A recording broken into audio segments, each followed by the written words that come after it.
အားလုံးပဲမင်္ဂလာပါကျွန်တော်ကတော့ run ပဲဖြစ်ပါတယ်ကျွန်တော်ဒီနေ့မှာ Minecraft ကိုမှ Java ကိုဆော့ကျင်တဲ့ညီကိုတွေအတွက်ကျွန်တော်ဒီ Java တောင်းနေလေးပေါ့နော်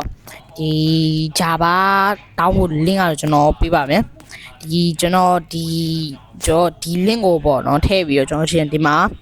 ပေါ်လာမယ်ပေါ့နော်အဲ့မှာကျွန်တော် download anyway နှိပ်လိုက်ဒီမှာ down ရလိမ့်မယ်အဲ့ဒါကို download ပြီးရထိစောင့်ပေးလိုက်ပေါ့နော်ဒီအပေါ်ကဒီ Minecraft Java အပိုင်း gamer bunny လေးကို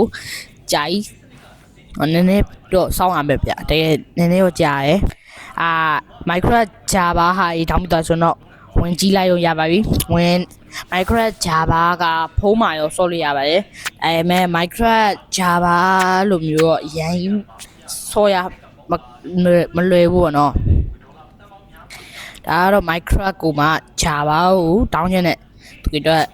ဒီ Minecraft Java ကိုဖုန်းမှာတောင်းနေလေးပါဒီမှာကကျွန်တော် Minecraft ကိုဝင်သွားပါပြီဒီမှာကျွန်တော်နှိပ်မှာ play game ဆိုရရှိရအဲ့မှာကျွန်တော်မှာတကယ်လုံးဝ Minecraft Java စစ်ပေါ့နော်ဒါပေမဲ့ version ကတော့ overversion ဖြစ်တဲ့ကြောင့်မလို့ဒီ single player တို့ multi player တို့မပါဝင်ဘူးပေါ့နော်ဒါပေမဲ့ Minecraft ကိုဖုန်းမှာဆော့လို့ရ Minecraft Java ကိုဖုန်းမှာဆော့လို့ရသွားပြီအဲ့တော့ကျွန်တော် Java မှာပဲရတယ်အဲ့ဒိုနေကိုဒီမှာထည့်ဆော်လို့ရပါပြီဒါဖုန်းကိုပေါ့နော်ဒီမှာကျွန်တော်ဖုန်းမှာတင်ချသွားရဲ့ဖုန်းစစ်မှာဆော်လို့ရပါအမောနော်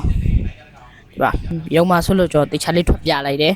ဒါဒီဟာလေးတောင်းပြီးတော့ Minecraft Java ဆော်လို့ရပါပြီဒီဟာကိုကျွန်တော်ကိုကင်းကနေတောင်းရမှာပေါ့နော်လင်းကိုကျွန်တော်စီမှာလာရွေးလေးရပါပြီ